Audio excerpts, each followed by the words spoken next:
Jadi zaman ini zaman yang kalau kata orang ini zaman edan, zaman setan. Ibu-ibu yang sebaya-sebaya dengan saya, bapak-bapak yang kira-kira umur ya sekitar 27 28 lah.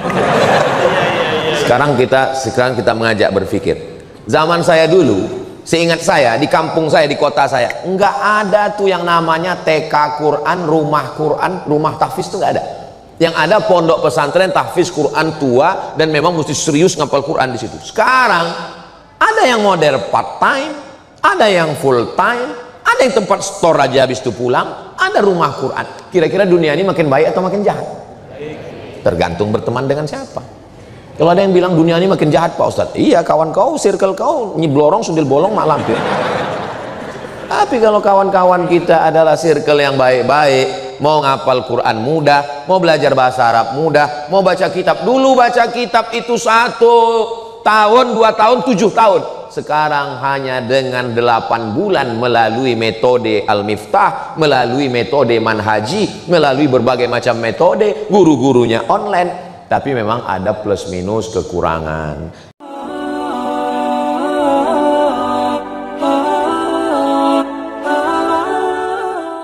Assalamualaikum warahmatullahi wabarakatuh. Alhamdulillah, Allahumma salli ala Sayyidina Muhammad wa ala ali Sayyidina Muhammad. Sahabat-sahabat semua, Bang Ade, Riki, Bapak Ibu, tokoh masyarakat, DKM Masjid, semua yang berhadir ini insyaallah dimuliakan Allah Subhanahu wa taala. Amin ya rabbal alamin. Tema kita pada pagi menjelang siang ini adalah peran masjid di era digital. Digit artinya angka. Karena ada satu alat yang bisa menyimpan, setelah menyimpan kemudian diedit, setelah itu kemudian diupload, yang menghasilkan digit angka 0, 1, maka disebut dengan digital. Jadi apa bedanya masjid zaman dulu dengan zaman sekarang? Sama, hanya saja ada beberapa hal yang perlu kita perhatikan. Yang pertama, kalau dulu orang datang ke masjid untuk mendengarkan tausiah, sekarang orang datang ke masjid mau ngerekam, dia punya channel. Nah itu jadi tidak semua orang mohon maaf ya, jangan tersinggung. Kunci dengar tausiah Ustaz Somad itu satu saja, jangan tersinggung. Karena ada beberapa konten kreator tersinggung meninggal. Jadi ada sesuatu yang berbeda. Dulu orang cepat datang ke masjid supaya dia bisa berada di saf yang pertama, dekat dengan kiai, dekat dengan habib, untuk mendengar, untuk fokus, untuk menyaksikan. Orang sekarang banyak tidak. Dia bisa di sudut sana, di sini, bahkan tidak ke masjid sama sekali. Di rumah dia perlu nonton, dia dengar, dia dengan segala situasi kondisi yang dia mau. Maka poin yang pertama yang mesti kita pahami bahwa masjid sebagai tempat pusat asal muaranya. Tapi bahwa orang menikmati kajian di masjid, ya di mana saja bisa.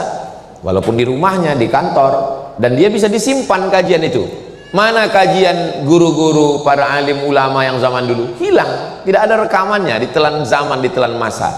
Dari mana muncul ikhtilaf? Mazhab Syafi'i mengatakan Nabi itu baca bismillah jahar, bismillahirrahmanirrahim. Mazhab Hanafi dengan Hambali mengatakan bismillahnya sir, bismillahirrahmanirrahim. Alhamdulillahirabbil alamin.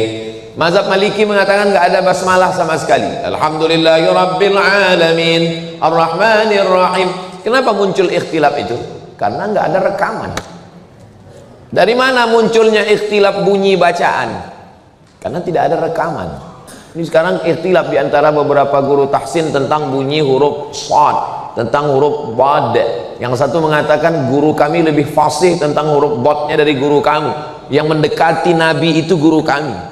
Kalau guru kamu nggak tahu sanadnya, itu karena nggak ada rekaman bunyi suara. Nah, jadi ketika adanya alat telekomunikasi multimedia, maka masjid sebagai sumber.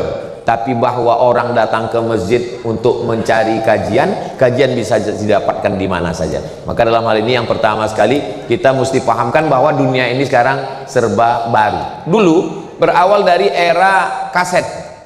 Kiai Haji Zainuddin MZ, dai sejuta umat. Dulu kalau beliau datang ke Medan tahun 90 sampai 95 saya sekolah di Medan. Itu kawan-kawan semua cabut dari sekolah ke lapangan Merdeka untuk menyaksikan beliau turun dari heli untuk tausiah. Ustaz kok tahu? Saya cabut juga. Bagaimana kami mau melihat beliau dari jauh. Jadi begitulah heroiknya.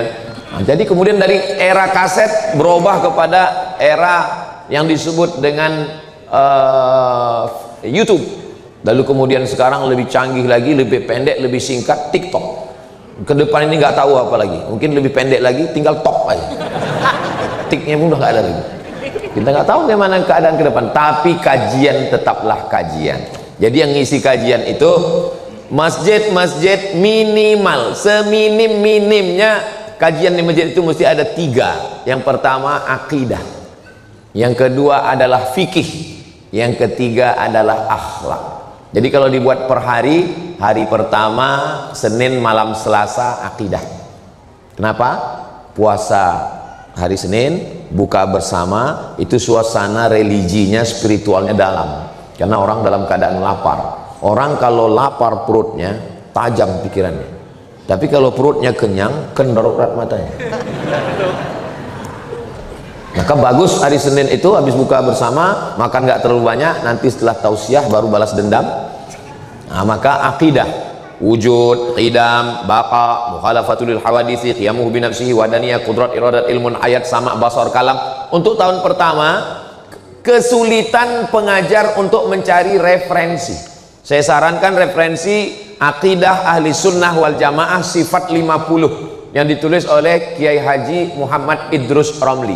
Itu buku itu saya pakai di pondok untuk anak kelas 1 sebelum baca kitab yang berbahasa Arab. Nah, nanti tahun keduanya kalau mau pindah ke Arab, jangan langsung ke Arab karena dia nggak ngerti, nggak paham. Nah, nanti yang Arabnya baru Aqidatul Awam, Syarah Jarahul Afham, nanti baru selanjutnya pakai kitab. Untuk pertama pakai bahasa Indonesia. Usahakan pengajar itu pakai infocus. Kenapa? Karena saya sendiri sebagai pengajar susah untuk ngajak jamaah itu untuk fokus ke kita. Maka biar supaya jamaah itu terbantu, kita dibantu oleh infocus. In itu artinya di dalam, fokus supaya dia di dalam, nggak ngeliat kemana-mana. Itu nggak ada penjelasan di internet, saya yang buat sendiri. Makanya saya awal-awal pulang dulu tuh saya rajin buat. Ustadz besok datang acaranya jam 8 ya, jam 7.30 saya sudah datang, tapi saya di parkiran. Nah, itu waktu yang kosong tuh saya buat slide, infocus banyak saya simpan. Apa kajian kita? Kajian tentang wujud, tentang qidam, tentang mukhalafatul hawadis. Jadi masjid-masjid ideal. Jadi masjid kita ini memang canggih, sudah ada untuk layar infocus. Ini canggih. Kalau bisa masjid-masjid datang studi banding ke masjid MRKR. Biasa masjid itu kan masjid Al-Ikhlas, masjid At-Taqwa, ini lain ya, masjid MRKR. Enggak apa-apa, pahalanya sama. Masih masjid. Bagaimana suasananya tenang. Karena di beberapa masjid itu juga kadang kita ngaji, suara kipasnya itu seperti ngaji di dekat helikopter. Kalau gini kan tenang dia, sejuk. Kadang juga kita sibuk ngaji, jamaah itu berkipas saja. Saya, mungkin bapak kan, ibu kan nggak merasakan perasaan saya. Gimana perasaan saya ketika terganggu melihat orang berkipas? Ngelihat dia yang berkipas, kita yang kepanasan. Nah, itu. Jadi bagaimana seorang dai menyiapkan bahannya, fasilitas disiapkan masjid. Kalau saya dulu tausiah dari masjid ke masjid, kampung ke kampung sampai ke pedalaman, memang sound saya bawa. Saya beli sound kecil karena pernah satu pengalaman dari Pekanbaru bawa mobil 5 jam. Nama kotanya nggak usah disebut, nanti yang punya kota tersinggung. Sampai di tempat itu mati lampu. Panitia coba cari di sel ke belakang, ada Pak Ustadz, cuman udah nggak dihidupkan 3 tahun. Akhirnya gimana mau tausiah? Saya bilang, iyalah karena udah nggak ada, kita baca doa selamat aja lah. Allahumma inna nas'aluka salamatan fid din wa afiatan fil jasad wa ziyadatan fil ilmi. Selesai. Belajar dari situ, saya siapkan, saya bawa. Kemudian saya pergi ke Malaysia, saya cari infocus yang paling kecil. Saya tanya, pergi ke mall cari, ada infocus yang paling kecil. Sekecil apa Pak? Sebesar biji zarrah. Kecil. Saya punya infocus kecil, Nah, jadi kalau saya ngajar di kampus atau saya ngajar di masjid, tinggal colok. Jamaah ini dia mesti ingin tahu kapan penderitaan ini berakhir. Tidak semua orang menikmati kajian. Banyak juga orang menganggap pengajian ini adalah pelengkap penderitaan. Di kantor dia ditekan atasan, di jalan kena razia, di rumah ditekan istri. Saya nggak berani ngomong gini karena nggak ada perempuan. Ada. Ibu-ibu, hai, sehat-sehat bu ya. Sampai di masjid lagi ustadz ini. Makanya kalau ciri jamaah yang menderita dengan kajian itu bisa dilihat dari sering garuk kepala. Kelihatan dari wajah.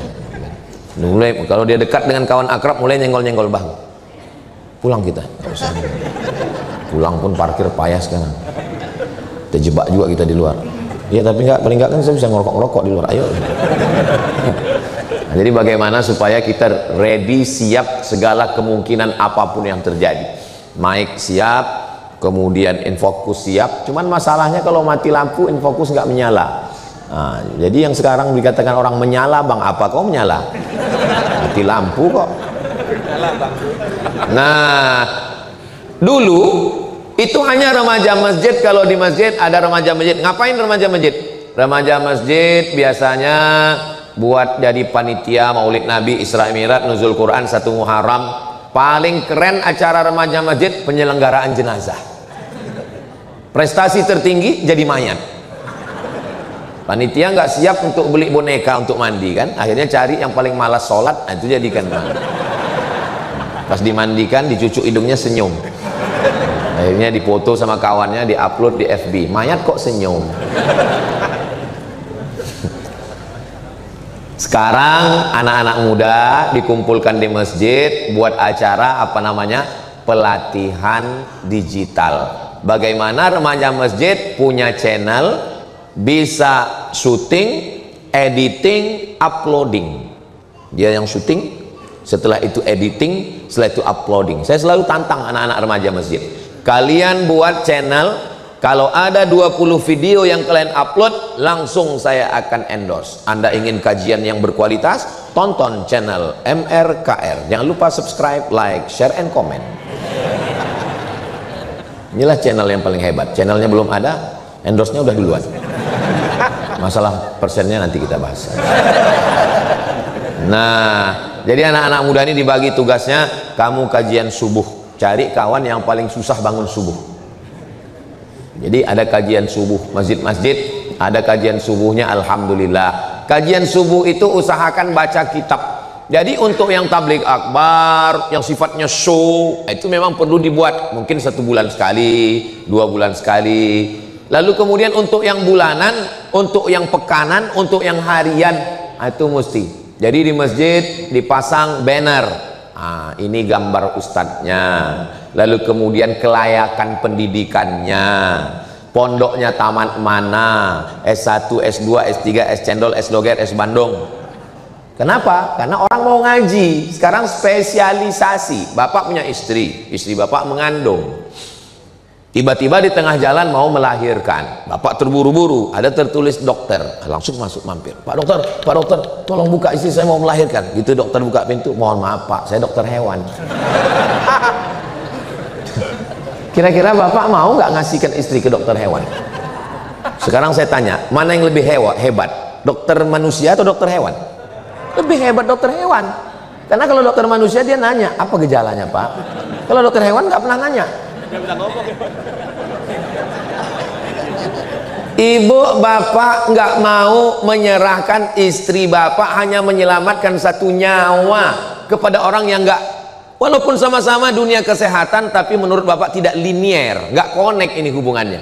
Bagaimana kita mau menyerahkan akidah kita, keyakinan kita, ibadah kita kepada orang yang tidak punya kelayakan? Kalau di Brunei Darussalam, di Malaysia, di Terengganu, di Sabah, di Sarawak, semua yang mengajar mesti punya tauliyah. Tauliyah itu adalah sertifikat yang dikeluarkan oleh sultan. Sultan menitahkan kepada mufti, mufti memberikannya. Seperti yang kemarin baru diupload beberapa hari yang lalu, mufti kerajaan Perak atas nama sultan memberikan tauliyah bebas berceramah seumur hidup kepada salah seorang ustadz dari Indonesia, namanya Ustadz Abdul Somad. Maksud saya yang belum follow Instagram saya, follow lah biar tahu. Siapa yang ceramah nggak punya tauliyah, maka polisi diperintahkan tangkap. Sekarang di tempat kita nggak begitu, asal mau pakai baju koko, pakai jenggot sedikit, ceramah. Mohon maaf jangan tersinggung. Nggak bisa begitu. Makanya kemarin waktu Komisi 8 me-WA saya, Ustadz Somad, kami sedang bersama dengan Kemenak ini sidang, apa kira-kira masukan dari Ustadz? Masukan dari saya, buat penceramah pakai SIM. Sama seperti SIM supir, driver, ada yang ban 2, ban 4, ban 6, ban 8. SIM A, boleh ceramah, boleh solawat, boleh tanya jawab. SIM B, ceramah saja, jangan tanya jawab. Jadi kalau dia ditanya jamaah, Ustadz apa hukum ini? Maaf saya SIM B. Yang SIM C itu hanya maulid solawat saja.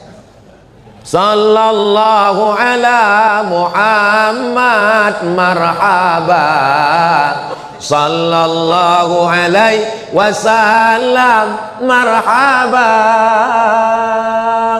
Datang protokol, berikut ini mari kita dengarkan tausiah. Maaf SIM C. Karena kalau orang salah ngomong, salah bicara, itu yang menderita jamaahnya. Ustadz ngomong begitu mentang-mentang Ustadz SIM C, saya belum punya SIM. Karena memang di negara kita bebas, siapapun mau ngomong silakan, mau sekuler, mau liberal, mau syiah, mau khawarij, mau murjiah, mau ateis, mau apapun namanya. Nggak bisa begitu. Yang jadi korban ini masyarakat. Akhirnya semua orang bisa ngomong, dari mulai ustadz manusia sampai ustadz semut. Mau dibawa kemana hubungan kita? Nah, tidak lagi bisa komunikasi yang eksklusif.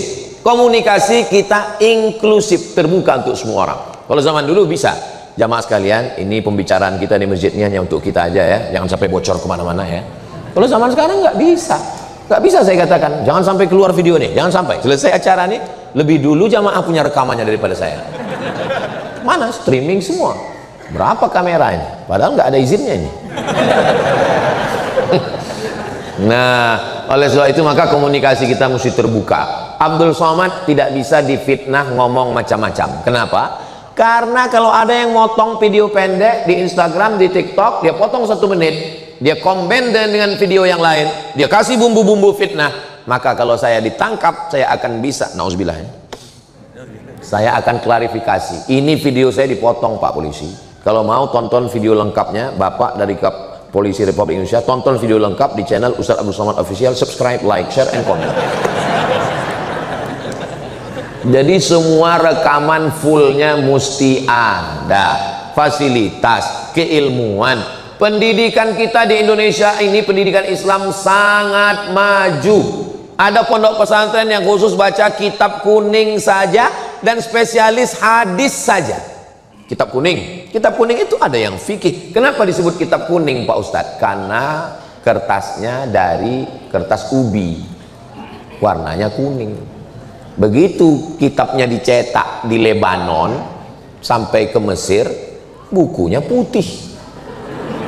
Loh, kok di Mesir nggak ada kitab kuning ya? Itu kitab kuning istilah. Kalau bahasa Arabnya namanya kutubut turas, buku-buku klasik. Contoh buku klasik. Kita kalau baca Sahih Al-Bukhari, Imam Bukhari itu meninggal tahun 256.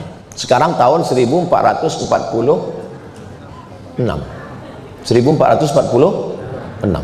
Mau ingat 2025 aja. Artinya buku ini sudah 1200 tahun. 12 abad yang lalu buku ini, sangat tua. Buku klasik. Ada lagi buku yang lebih tua, ada. Ditulis oleh Imam Malik bin Anas. Imam Malik bin Anas itu meninggalnya tahun 179. Berarti buku ini sudah lebih 13 abad. Sangat tua kitab-kitab. Nah, itu ada sampai sekarang, dibaca oleh orang. Saya kebetulan kuliah di UKM, University Kebangsaan Malaysia. Di sana bahasa pengantarnya bahasa Melayu. Bahasa Melayu bukan yang lari. Melayu. Sampean laku apa Melayu? Nah, lalu kemudian semua pelajar asing wajib ngambil 4 SKS, 2 SKS semester 1, 2 SKS semester 2 bahasa Melayu. Lalu saya dalam hati, ngapain kita belajar bahasa Melayu? Saya kan orang Melayu, saya orang Sumatera, dari Riau, kami bahasa Melayu. Dalam hati saya, bukalah darahku, golongan Melayu. Ternyata dosennya datang, namanya Cik Rusdi, datang membawa manuskrip. Manuskrip itu tulisan klasik 100 tahun yang lalu. Penuntut-penuntut, pelajar-pelajar, mahasiswa sekalian, ini yang saya bawa ini adalah manuskrip yang umurnya 100 tahun. Tolong baca. Begitu kami baca, banyak sekali kosakata yang kami nggak ngerti, padahal dia bahasa Melayu, karena tidak dipakai dalam pembicaraan sehari-hari. Apalagi bahasa Arab yang umurnya 1200 tahun. Dan kitab-kitab itu masih dipelajari di Indonesia. Pondok pesantren yang didirikan Mbah Hasyim Asy'ari di Tebu Ireng, yang disebut dengan Pondok Pesantren Tebu Ireng, karena dulu pondok pesantren itu nggak ada pakai nama kayak sekarang Pondok Al-Ikhlas, Pondok Al-Mukhlisin, enggak. Pondok mana? Pondok Mbah Hasyim Tebu Ireng. Pondok mana? Pondok Mbah Wahab Asbullah. Pondok mana? Pondok Lirboyo. Pondok mana? Pondok Peloso. Itu masih sampai hari ini membaca kitab-kitab Sahih Bukhari ini khataman, dari mulai awal sampai akhir. Nanti gurunya mengijazahkan, sehingga tidak akan mungkin terjadi kekeliruan. Kamu dapat dari mana? Dari guru saya. Guru kamu dari mana? Dari guru saya. Sampai kepada siapa? Pada Imam Bukhari.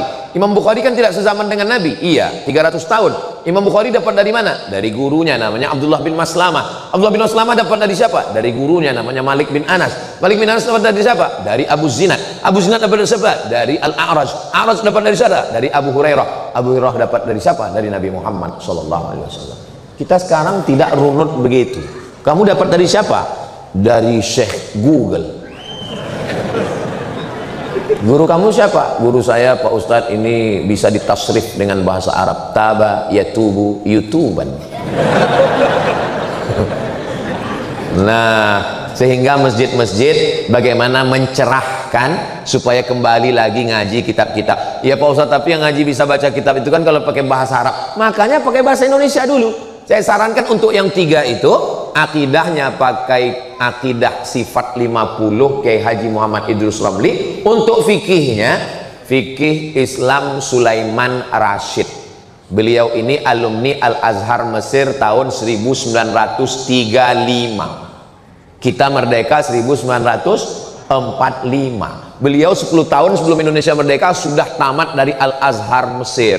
Lalu kemudian pulang, orang Lampung. Lalu kemudian beliau menulis kitab fikih sistematis bahasa Indonesia. Bahasanya simple, sangat mudah untuk memahami. Dan beliau spesialis mazhab Syafi'i. Kita dari pertanyaan jamaah itu kita paham bahwa jamaah ini nggak paham. Dari pertanyaan jamaah itu kita paham bahwa dia nggak paham. Ustaz Somad, iya. Gimana kalau saya sholat nggak baca Allahu Akbar kabiro? Nah itu saya paham tuh bahwa dia nggak paham. Allahu Akbar kabira, Allahumma ba'id baini wa baina khotoyaya wajjahtu wajhiyya, itu adalah sunnat dibaca, tapi saya tidak pernah meninggalkan iftitah, dibaca bagus, afdal. Tidak bisa membedakan mana rukun, mana syarat, mana wajib, mana sunat. Bagus dibeli buku ini. Ada fikih sholat, ada zakat, ada haji, ada umroh, ada fikih siasah, politik Islam, ada pembagian harta warisan, ada fardu kifayah, memandikan jenazah, menyelenggarakan mengkebumikan, mengkuburkan, semuanya lengkap semua. Kecil. Dulu saya beli buku itu 40.000. Silakan cari di toko buku, dan saya tidak jual buku. Jangan Ustaz Somad ini ada hubungan ini. Sampai sekarang belum lagi, nggak tahu ke depan. Lalu kemudian tentang akhlak. Akhlak ini bagaimana tawaduk, rendah hati, menjaga supaya jangan sampai riya, sum'ah, takbur, hasad, dengki, busuk hati. Bagaimana menjaga hati. Alhamdulillah Pak Ustadz, di masjid kami sudah ada kajian. Apa nama kajiannya? Manajemen kalbu. Kalbu itu artinya anjing. Yang betul itu qalbu, pakai qalbu. Bahasa Arab itu ada huruf kaf, ada huruf qaf. Salah nyebut, salah bunyi, salah makna.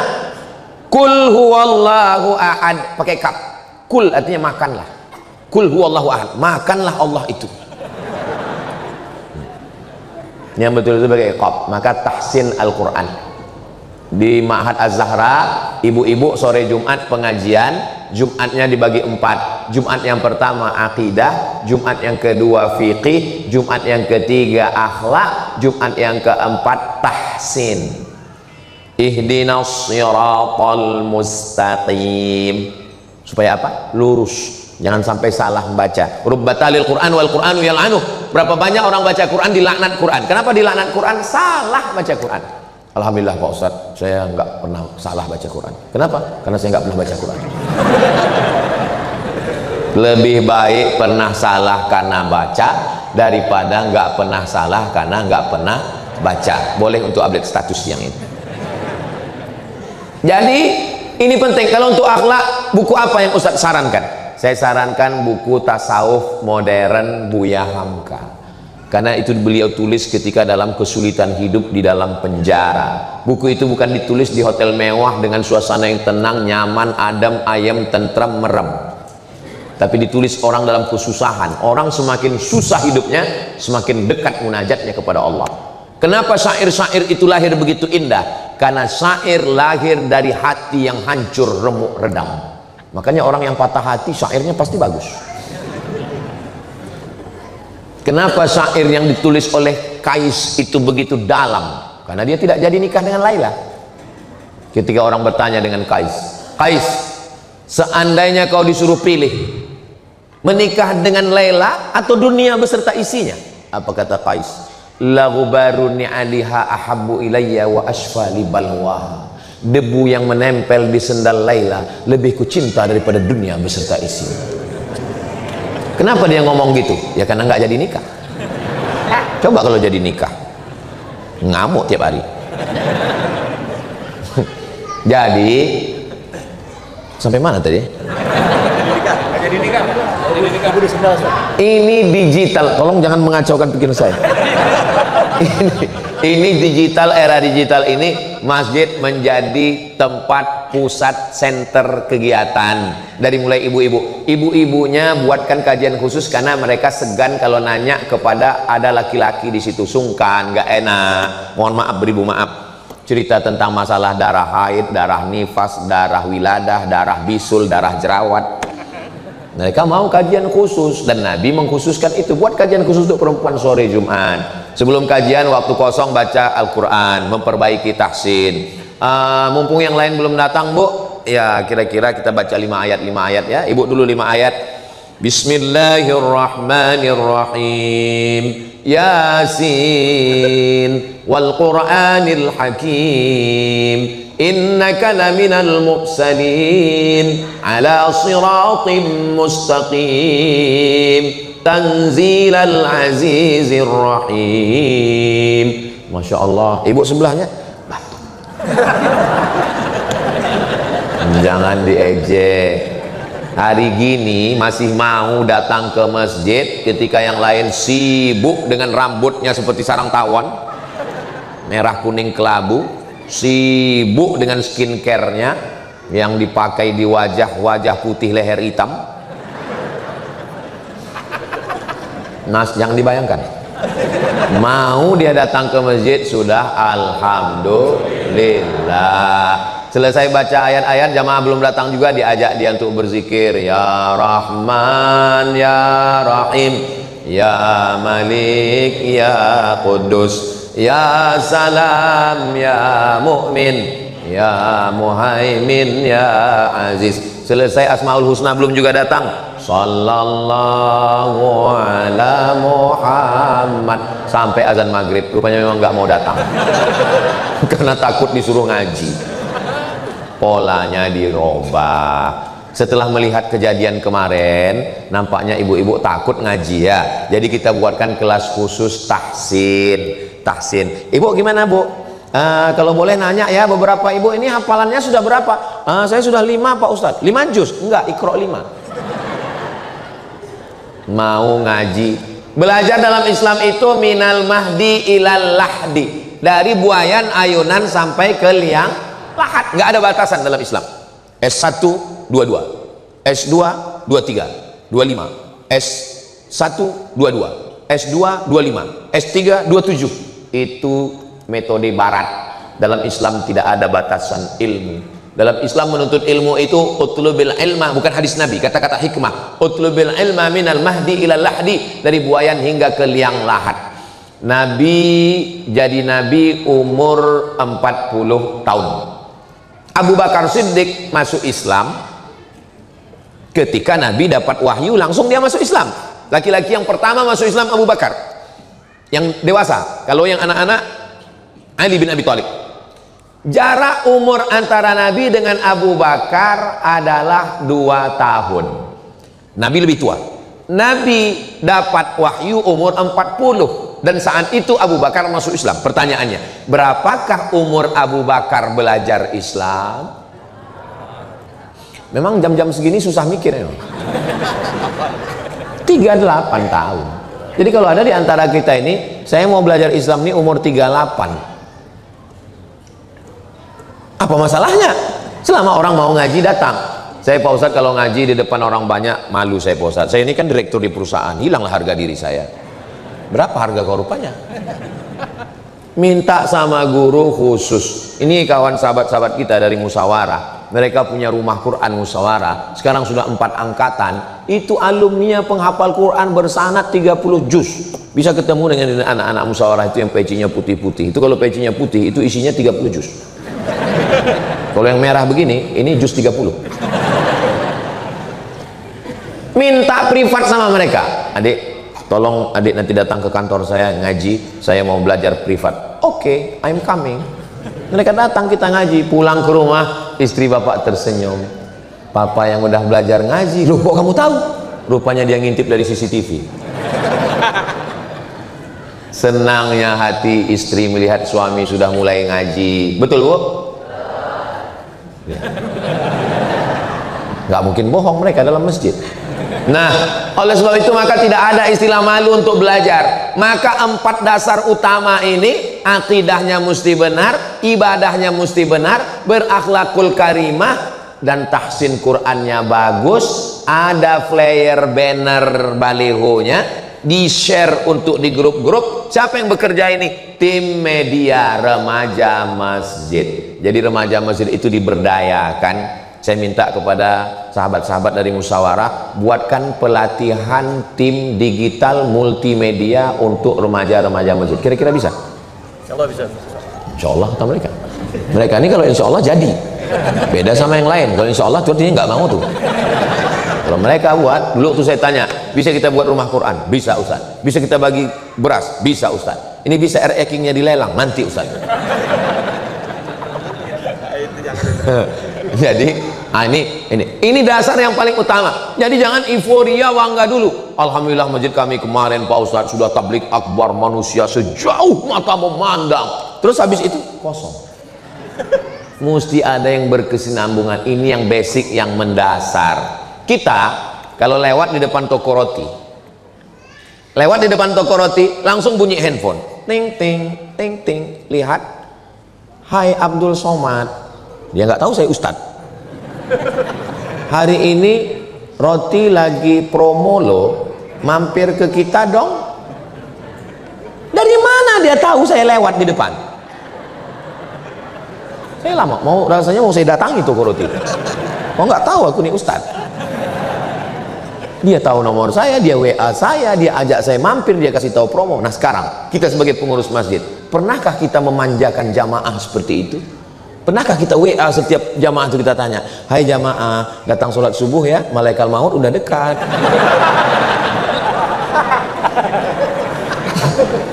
Kenapa kita tidak menyapa jamaah? Jamaah sedang terpukul, orang tuanya meninggal. Apa salahnya kita kirimkan? Inna lillahi wa inna ilaihi raji'un wa inna insyaallahu bikum lahiqun. Jangan bersedih saudaraku, datang kita. Walaupun kita mungkin karena kesibukan, itulah hebatnya digital. Pengurus masjid mempostingkan. Memang sedap kopi tiramisu. Setelah itu makan sayur kubis. Kalau sudah disediakan tisu, itu tanda waktu sudah mau habis. Nah, jadi ketika kita mengelola jamaah ini dengan baik, sekarang banyak masjid tidak mengelola jamaah dengan baik. Mau datang mau enggak bukan urusan kami, mau meninggal mau mati mau sakit lah salam wala kalam. Berapa jamaah kita?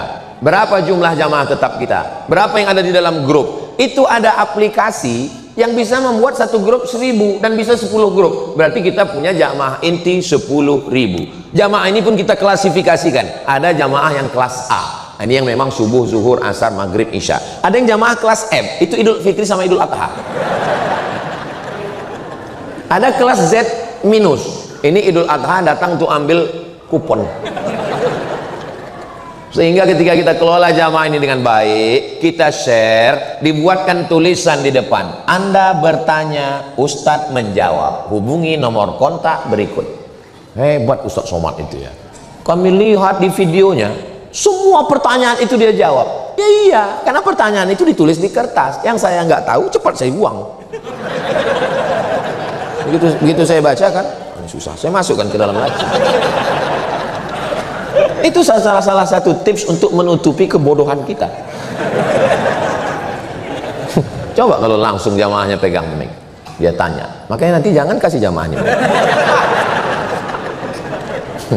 Nah, jadi ketika kita mengelola jamaah ini dengan baik, itulah kehebatan digital. Kalau zaman dulu nggak bisa. Zaman dulu imam, pengurus, itu mesti head to head ketemu langsung dengan orang. Assalamualaikum warahmatullah. Assalamualaikum warahmatullah. Sehat Pak RW, sehat Pak RT, alhamdulillah ya, alhamdulillah. Zaman sekarang enggak. Semua jamaah itu dengan satu postingan bisa. Bulan ini remaja masjid ini kita kelola dengan baik. Untuk bulan ini kamu yang call ya, tahajud call. Oke. Jam 3 malam tahajud call. Kamu 100 orang, kamu 100 orang. Assalamualaikum, tahajud Bapak. Gimana sudah? Alhamdulillah saya sudah call semua. Habis itu saya tidur. Yang jadi petugas tahajud juga. Atamuruna nasa bil birri wa tansawna anfusakum wa antum tatlunal kitab. Apakah kamu lupa kamu nyuruh orang buat baik sementara kamu sendiri sudah baca Quran tapi kamu tidak berbuat baik? Disitulah baru nampak sinergitas bekerja sama. Dalam dakwah ini nggak bisa one man show. Saya ketua, saya ngurut. Mohon maaf ya ketua, nggak bisa. Saya ini ketua masjid, biar kurus-kurus begini ketua masjid. Gak bisa, kita mesti bekerja sama. Karena kalau tidak bekerja sama, Nabi Muhammad SAW itu membina umat ini nggak sendirian. Dia didampingi orang tua yang bijaksana, Abu Bakar Siddiq. Anak muda yang bertenaga, Umar bin Khattab. Anak muda yang cerdas, Ali bin Abi Thalib. Anak muda yang kaya, Utsman bin Affan. Anak muda yang kuat hafalan hadisnya, Abu Hurairah. Anak muda yang hebat bahasa asingnya, Zaid bin Sabit. Anak muda yang bagus suaranya, Bilal bin Rabah. Perempuan yang banyak hartanya, Khadijah. Perempuan yang cerdas setengah agama ini diambil dari akalnya, Humairah Sayyidatuna Aisyah. Perempuan yang banyak tenaga kuat membawakan makanan naik ke atas, Asma. Jadi sekarang kita di masjid posisikan kita mau masuk kemana? The right man on the right place. Saya ini Pak Ustadz tenaga kurang tapi nafsu kuat. Enggak ada, enggak masuk. Saya ini Pak Ustadz, akal saya insya Allah, cuman saya kurang kuat tenaga, akal insya Allah. Berarti kamu Sayyidina Ali. Saya ini Pak Ustadz, kebetulan di sastra Inggris, jadi semua ceramah-ceramah Ustadz Somad itu nanti akan saya buatkan bilingual. Saya akan buatkan translate-nya bahasa Inggris. Bagus. Kamu translate sendiri? Enggak, pakai Google juga Pak. Bagus. Kamu, saya Pak Ustadz, untuk bahasa memang kurang, tenaga juga kurang, tapi duit ada Pak Ustadz. Banyak, ya cukuplah untuk 7 turunan. Nah ini donatur inti. Ini masukkan kelas A. Bagus, dibuatkan situ nama. Bapak Anu yang paling sering dihubungi telepon. Bagus. Saya Pak, kamu, saya Pak Ustadz, tenaga juga nggak ada, otak pun juga ya pas-pasan. Bahasa asing pun nggak bisa, duit apalagi. Nah, terus kamu di kota Abu Lahab. Nah, jadi kita bagi-bagi tugas, nggak bisa kita mengelola ini dengan sendiri. Maka digital ini kita manfaatkan. Semua kajian ada, file-filenya ada, dan tidak terbatas, bisa diakses semua orang. Sehingga ketika adik-adik kita mau presentasi atau dosen-dosen kita jamaah kita, kebetulan saya di kantor mau presentasi nih Pak, boleh saya pinjam ini? Boleh, menjadi amal jariah. Disitulah makna hadis, idza matal insan, kalau manusia mati, in qata'a amaluhu, amalnya putus, illa min salasin, kecuali 3, shadaqatun jariyah, ilmun yuntafa'u bih. Apa yang dimaksud dengan ilmu bermanfaat? Video YouTube, infocus, slide PowerPoint diambil orang, dan kita nggak perlu klaim kayaknya yang ente presentasi kemarin punya anak tuh. Kita ketika sudah kita berikan, saya pernah ceramah di masjid, saya tausiahnya nanti habis isya menjelang tarawih. Jadi ketika kultum, berikut ini mari kita dengarkan kultum menjelang berbuka puasa. Kami dengar, saya dengar kultum itu dari awal sampai akhir kayak ceramah saya. Sampai teman di sebelah nyenggol, itu kayak isi ceramah antum. Iya, selesai tausiah Ustadz, memang orang bukan mesin, bukan AI, memang manusia, bukan Robocop. Datang dia duduk, mohon maaf Ustadz, itu tadi saya dengar ceramah Ustadz beberapa kali, langsung saya tausiah.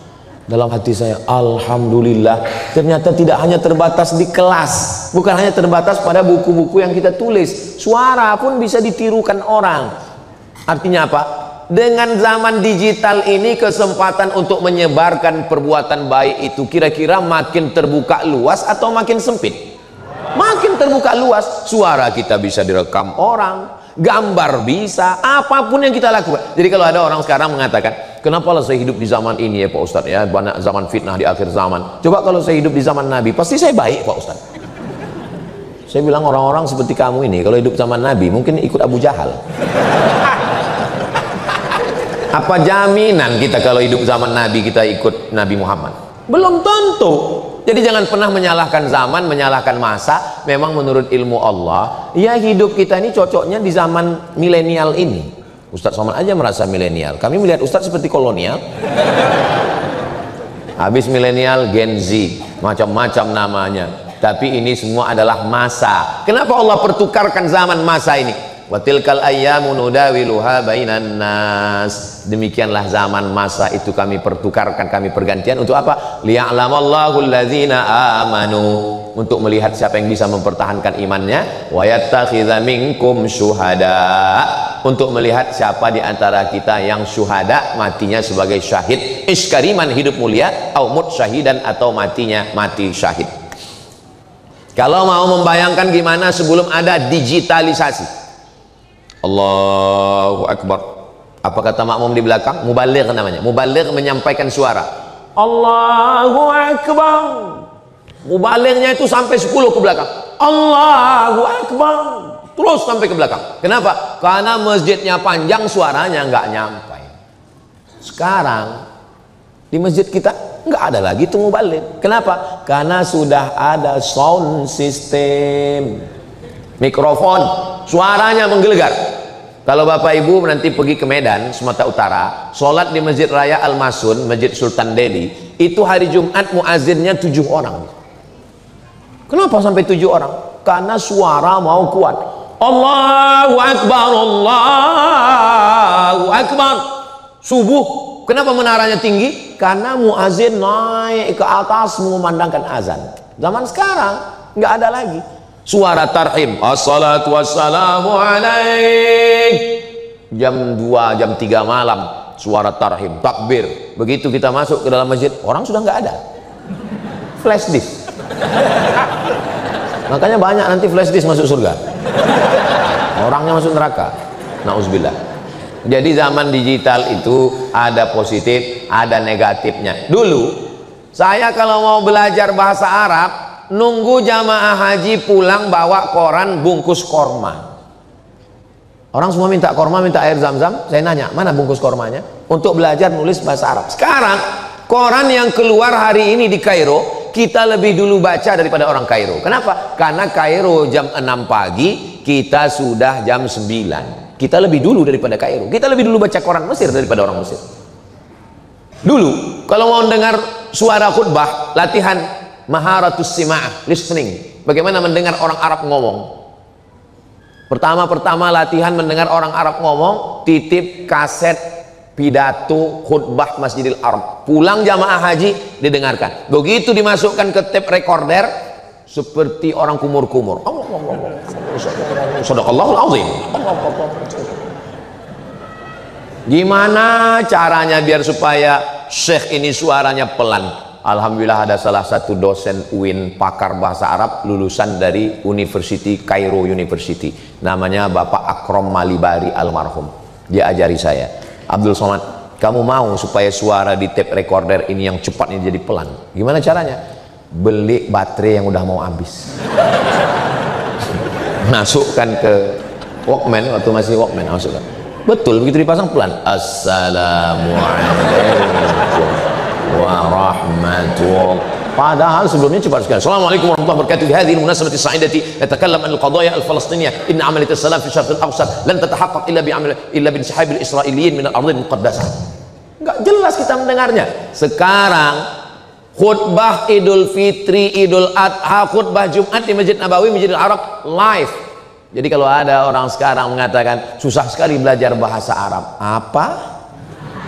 Kami dulu pontang-panting mau belajar bahasa Arab. Makanya banyak sekali anak-anak Indonesia ada itu yang channel khusus YouTube, bisa bahasa Rusia, bisa bahasa Prancis, bisa bahasa Inggris. Dari mana belajarnya? Dari YouTube. Maka digital ini semakin membuat orang cerdas, semakin orang bisa dengar kajian, semakin buat orang bisa berilmu, semakin cepat masuk surga, tapi juga neraka cepat. Maka kalau kita baik, kita cerdas, dan masjid itulah tempat berkumpulnya semua. Menyebarkan undangan zaman dulu mesti datang ke rumah-rumah. Assalamualaikum Bapak, besok hadiri. Saya masih ingat ketika saya SD, itu keliling kota mobil. Kaum muslimin dan muslimat, nanti malam datang ke lapangan di samping stasiun kereta api. Nanti malam akan ada Maulid Nabi Muhammad. Yang membaca Quran adalah Abdul Somad. Waktu itu saya SD. Jadi saya ini dari SD udah viral. Kemarin saya pulang kampung, kata mereka, kau dulu Somad Maulid Nabi Isra Mi'raj, keliling mobil itu pengumuman bahwa nanti yang akan ngaji baca Quran adalah Abdul Somad. Dulu begitu. Zaman sekarang nggak perlu lagi. Zaman sekarang cukup dengan satu kali share Instagram, Telegram, miligram, kilogram, TikTok, semua. Tapi kalau tidak cerdas bersosial media, memang dia seperti bumerang, pisau bermata dua. Satu sisi mendatangkan manfaat, tapi mudaratnya juga luar biasa. Insya Allah kalau kita kelola dengan baik, ada kajian berkitab, bersilabus, terjadwal, terukur, ada bulanan, ada pekanan, ada tahunan, ada zikir menyambut malam tahun baru, ada Maulid Nabi, Isra Mi'raj, nuzul Quran, melepas jamaah haji. Momentum-momentum hari besar itu adalah stasiun-stasiun untuk kita saling bertemu. Ada stasiun kecil, subuh, zuhur, asar, maghrib, isya, sholat Jumat, tapi juga ada stasiun yang besar, kajian bulanan. Kita bisa tukar sirkulasi udaranya. Wah, saya nggak mau lah ustadz yang berapi-api, saya mau ustadz yang slow. Gini, lembut, slow. Saya mau yang berapi-api, Ustadz Das'ad Latif. Saya mau yang menggelegar, Habib Rizik Syihab. Tapi izinnya payah. Kalau yang lembut tentu saja Ustadz Somad. Nah, jadi kita banyak pilihan sekarang, kemudahan. Begitu juga dengan apa yang disebut dengan finance, keuangan. Zaman dulu kotak berjalan. Begitu lewat kota, banyak jamaah itu kalau sudah lewat kota hari Jumat pura-pura tidur. Dia sangka kotaknya satu. Dia nggak tahu di situ ada yang lewat pertama baru kotak yatim. Habis itu kotak pembangunan, kotak infak, kotak sodako, kotak duafa. Yang sakit jantung naik langsung. Sekarang khotib tidak lagi terganggu dengan pawai ta'aruf ini. Karnaval ini nggak terganggu. Kenapa? Karena di pintu masjid sudah bertambah. Yang dulu Allahumma ftahli abwaba rahmatik, sekarang sudah bertambah langsung Allahumma ftahli abwaba rahmatik, langsung keluar handphone, scan apa namanya? QRIS. Nah, saya pura-pura nanya aja. Saya mau tahu orang ini tahu nggak? QRIS. Nah, alhamdulillah. Aku tadi ku tengok kau setiap masuk masjid begini, kau scan? Enggak, ku foto aja. Jadi zaman ini zaman yang kalau kata orang ini zaman edan, zaman setan. Ibu-ibu yang sebaya-sebaya dengan saya bapak-bapak yang kira-kira umur ya sekitar 27 28 lah. Sekarang kita mengajak berpikir. Zaman saya dulu, seingat saya di kampung saya, di kota saya, nggak ada tuh yang namanya TK Quran, rumah tahfiz tuh nggak ada. Yang ada pondok pesantren tahfiz Quran tua dan memang mesti serius ngapal Quran di situ. Sekarang ada yang model part time, ada yang full time, ada yang tempat store aja habis itu pulang, ada rumah Quran. Kira-kira dunia ini makin baik atau makin jahat? Tergantung berteman dengan siapa. Kalau ada yang bilang dunia ini makin jahat Pak Ustadz, iya kawan kau, circle kau nyiblorong sundil bolong mak lampir. Tapi kalau kawan-kawan kita adalah circle yang baik-baik, mau ngapal Quran mudah, mau belajar bahasa Arab mudah, mau baca kitab, dulu baca kitab itu 1 tahun, 2 tahun, 7 tahun. Sekarang hanya dengan 8 bulan melalui metode Al-Miftah, melalui metode Manhaji, melalui berbagai macam metode, guru-gurunya online. Tapi memang ada plus minus kekurangan. Kadang channel kurang bagus, kadang signal kurang, beberapa video rusak, hilang. Makanya memang mesti ada hal yang tidak ada yang sempurna, karena kesempurnaan hanya milik Allah Subhanahu wa Ta'ala. Tadi saya mulai jam 10.30, sekarang jam 11.27, kurang-kurang dikit biasa karena kita udah lama berteman. Dimanapun ngomong saya tetap 60 menit. Biasanya saya ngomong 60 menit itu kalau ada botol 600 ml. Jadi kalau gelas segini ini biasanya ya cukup kultum aja, kuliah 7 hari. Itu yang dapat saya sampaikan. Terima kasih segala perhatian, mohon maaf segala kesilapan. Jangan kemana-mana, kita lanjutkan setelah yang satu ini.